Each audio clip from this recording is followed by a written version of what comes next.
Voilà, je voulais faire cette vidéo parce que ça faisait longtemps que je voulais parler des animaux, plus particulièrement des animaux domestiques. Donc moi j'ai un chien, mais j'ai eu d'autres animaux. Et je pense que ça peut s'adapter aussi de façon générale du rapport qu'on a avec notre animal.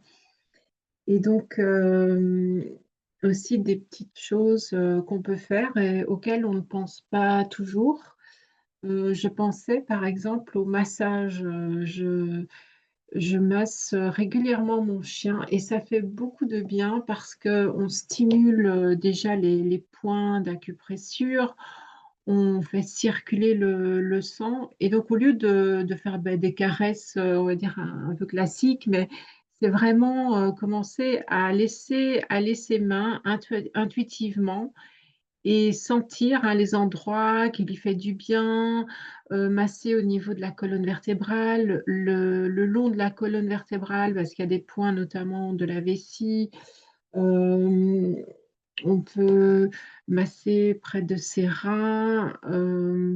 Voilà, tout ça, ça va vraiment relancer l'énergie. Bon, en plus, ils adorent ça, donc voilà, de penser à faire parfois plus que des caresses, mais vraiment un massage appuyé, voilà, sur certaines zones. Éviter le visage enfin, au-dessus de sa tête, oui, mais sinon ils ont des sens très développés, donc pas trop aller au niveau du museau, etc. Mais de toute façon, voilà, on sent intuitivement hein, si vraiment on se laisse guider hein, par ce massage. Donc j'ai noté plusieurs idées comme ça. Je vais un petit peu passer du coq à l'âne, mais voilà. Donc ce que j'ai vu aussi, parce que j'ai regardé beaucoup de posts sur les animaux, parfois par des éleveurs, des éducateurs. Euh, alors ce que j'ai vu, l'idée c'est de ne pas humaniser son chien, donc anthropomorphiser son chien. Euh, Parce que c'est-à-dire c'est de remettre le rapport à son chien dans une cohérence. C'est-à-dire que le chien n'est ni notre enfant, ni voilà c'est plutôt un compagnon, c'est-à-dire qu'il nous accompagne. Il fait partie de notre environnement intime. Donc, on peut dire en ça qu'il fait partie de la famille, mais pas comme si on était une maman ou un papa pour notre animal, parce que ça risque d'avoir des dérives dans le sens où l'animal a un comportement, un langage propre, et il ne demande pas à être considéré comme un enfant ou comme un humain. Donc, c'est très important de pas confondre, même si il est un petit peu sous notre responsabilité parce que ben, lui, du coup, il manque d'autonomie et donc on est là pour pallier à ça, lui donner à manger, le soigner, faire en sorte qu'il soit bien. Mais c'est faire attention de ne pas tomber dans ce rapport enfant-parent et aussi, justement, l'éducation et l'autorité, entre guillemets, j'aime pas ce mot, mais ça va justement prendre une autre forme. Du coup, si on a un petit être face à nous qui fait partie de notre environnement intime, mais qui n'est pas, hum, il n'est, il nous est pas soumis, en fait. Même si, au final, on pourrait très bien abuser de ce pouvoir qu'on peut avoir sur les animaux. Donc, vraiment faire attention de respecter ce petit être comme un être qui est venu dans notre vie et qui nous accompagne autant que nous, on l'accompagne. C'est-à-dire qu'il y a un rapport tout à fait d'échange et de partage, même si sa condition veut que on, on lui donne à manger, on le sorte. Bon, là, je parle d'un chien, mais voilà, il fait autant pour nous que nous, on fait pour lui. Donc, et par exemple, si on a des humeurs ou des émotions, ne pas prendre son animal de compagnie pour une poubelle énergétique. Donc, vraiment respecter cet être. Euh, et je dirais que il est peut-être, si on l'a eu petit, peut-être qu'il y a une histoire d'éducation, mais toujours en parlant le langage de l'animal, c'est-à-dire à nous à avoir la curiosité, à avoir l'élan de rechercher déjà propre à la race du chien ou du chat ou du lapin, peu importe, et aussi de voir le caractère spécifique qui se développe dans cet être particulier et de respecter ça. Voilà, et ça reste ça fait encore partie du règne animal qui a ses propriétés, qui a ses particularités. Et donc, voilà. Et justement, j'en branche sur la nourriture, qu'il ne faut pas, donc là, je réutilise le terme poubelle parce que notre chien, notre animal n'est pas une poubelle de table. Donc, tous les restes, c'est non. Même si on n'a pas envie de jeter, on se dit, ah tiens, au lieu de le jeter, je vais le donner à mon chien. Non, c'est pas une bonne idée parce que ils ont un système digestif fragile. Encore une fois, c'est un animal, donc ils ne mangent pas n'importe quoi. Ils ne savent pas, ils n'ont pas la même façon de digérer que nous. Et puis, toutes les nourritures fabriquées, toutes les charcuteries, tout ce qui est très salé, fumé, gras.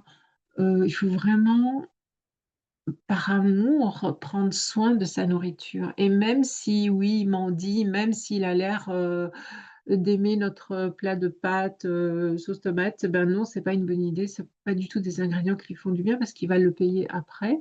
Et puis, ce n'est pas vraiment dans son avantage. Donc, vraiment, ne pas tout donner au chien, et même s'il faut jeter la nourriture parce qu'on n'en veut plus, eh ben c'est comme ça, vaut mieux que ce soit dans la poubelle plutôt que dans l'estomac de notre animal. Donc vraiment aussi raisonner en termes de sa constitution. Et là aussi, maintenant, on a quand même beaucoup d'outils pour aller vérifier si, moi, je vais toujours vérifier si je peux donner tel légume, voilà, telle chose que j'ai. Voilà, mais de toute façon, je lui donne très peu de variations parce que je sais ce qu'il aime bien, mais voilà, ça reste un chien et donc euh, c'est en fonction de ce qui lui fait vraiment du bien qu'il faut adapter cette nourriture. Et aussi, il faut, quand on achète quelque chose pour le chien, donc je pensais à un morceau de poisson par exemple, ben, c'est pas toujours le moins cher ou le plus. C'est pas parce que c'est un animal qu'il faut donner vraiment des crasses, quoi. Donc voilà, juste prendre conscience en ce qui concerne la nourriture. Euh, alors, au niveau de la médication, peut-être c'est un petit peu plus délicat, mais voilà, les médecines alternatives, c'est bien aussi pour les animaux. C'est aussi beaucoup plus de douceur. Euh, Moi, ça fait déjà quelques fois que j'ai été vraiment, mais j'allais dire, mais traumatisée par la façon dont, quand j'ai emmené mon chien chez le vétérinaire. Euh, Waouh, j'ai eu un cas où c'était un monsieur qui, pendant qu'il auscultait mon chat qui avait mal, hein, il était vraiment en souffrance, il nous parlait de son métier, de ce qu'il avait fait. Enfin, il n'avait aucune relation à l'animal. Il nous parlait à nous. J'étais avec mon compagnon. Et donc, il n'était pas occupé avec mon chien, il n'était pas en relation avec mon chien. voilà, il faisait les gestes, voilà, avec un automatisme, mais voilà, moi ça me ça c'est quelque chose qui pour moi fait partie, de la guérison et de soigner correctement un animal, c'est d'être en relation avec lui et pour eux, c'est traumatisant, hein, aussi d'aller chez le vétérinaire et cetera, donc de créer des environnements, le plus, hem, le moins traumatisant pour eux, en tout cas. Donc oui, je parlais de la médication, donc là, effectivement, on peut, mais vérifier, s'il vous plaît, vérifier les informations quand vous donnez des voilà, toutes les huiles essentielles ne sont pas bons pour le chien. Il y en a beaucoup de toxiques pour les chiens. Les médicaments qui sont bons pour nous ne sont pas bons pour eux. Quand on les soigne avec des plantes, il faut faire attention à ce qu'on leur donne. Toujours, vraiment vérifier, si c'est OK, si ça leur fait du bien. J'essaye de trouver un exemple. Oui, par exemple, mon chien a de l'arthrose, donc je lui donne effectivement un peu de curcuma, hem, chondroïtine aussi, hem, voilà, on peut leur faire aussi, des petites, bouillottes, chaudes quand ils ont mal aux articulations, par exemple. Oui, tous ces petits gestes d'amour, petits s des soins doux, très doux. Il y a aussi certaines huiles essentielles qu'on peut utiliser, mais bien mélangées avec de l'huile végétale. Encore une fois, voilà, les massages, hem, à nous de nous renseigner un petit peu ce qui pourrait être une parapharmacie pour les animaux. Hem, voilà. Donc, mmh,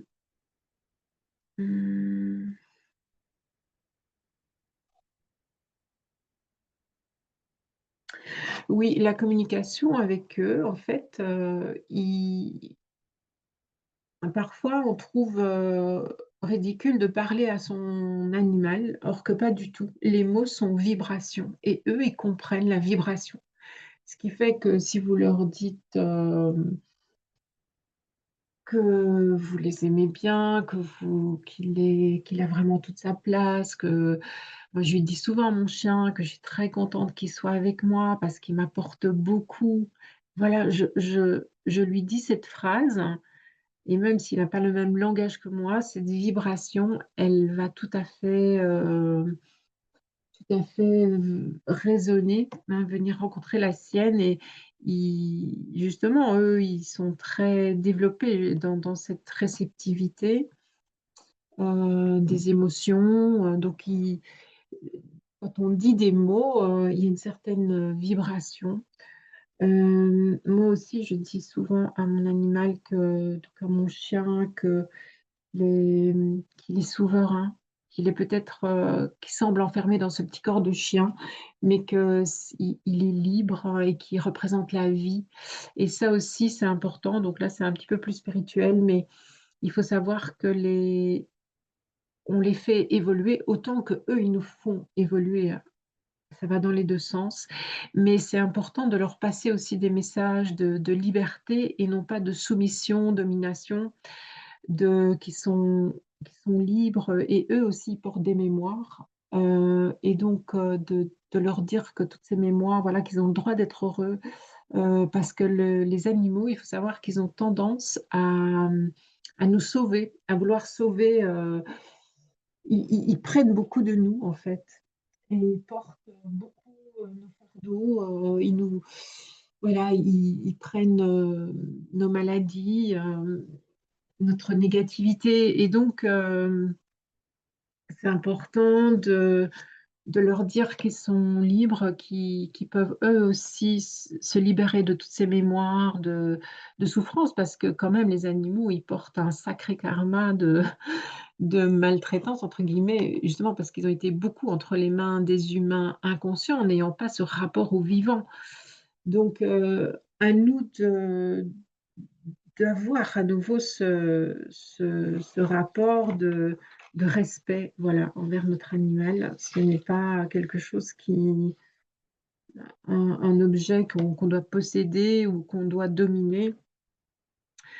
Oui, souvent, alors j'avais vu justement des vidéos sur l'obéissance et cetera et parfois, OK, c'est gai un animal qui nous obéit, mais ça a ses limites aussi.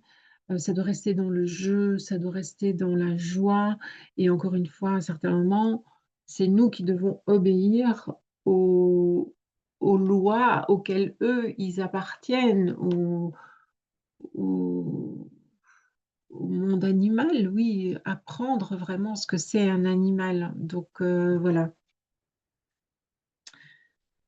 Hem, ouais, c'est important de leur parler beaucoup. Moi, parfois, oui, je lui raconte des choses, non pas, pour me décharger sur lui, mais vraiment, pour qu'il puisse, se sentir,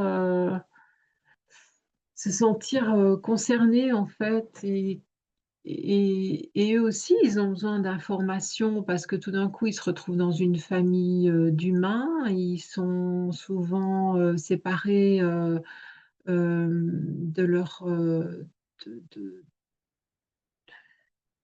leurs géniteurs donc tout ça, c'est des traumatismes et je trouve que, parfois, on a l'impression, voilà, on achète un chien comme on achète, ou on achète un autre animal comme on achète, voilà, un nouveau vêtement et puis voilà, il a qu'à s'adapter mais hem, voilà, être, conscient de toute cette, sensibilité. Hem, ouais, je sais pas, il y a plus rien, je pense que j'ai tout dit. Oui, f au sujet de la nourriture aussi, c'est de bien nettoyer leur, bol. Puisque quand ils ont mangé, ça a l'air toujours très propre, mais en fait, non. Il y a vraiment beaucoup de bactéries et cetera, donc laver tous les jours comme nous, on laverait, une assiette, tous les jours. Il faut laver leur bol, tous les jours, même si ça paraît, nettoyé. Voilà, c'est vraiment, si je pouvais résumer, c'est vraiment rentrer en relation profonde avec l'animal tel qu'il est, ne pas essayer de le ramener dans un monde humain parce qu'il a ne pas le aussi ne pas le prendre en défaut. C'est-à-dire, je donne un exemple, ça m'a beaucoup frappé ça, j'avais été avec mon chien chez une éducatrice de groupe, hein, donc il y avait d'autres chiens, c'était chouette, on faisait plein de petits exercices comme ça, très ludiques et en fait, elle disait: «Il faut pas le mettre en défaut».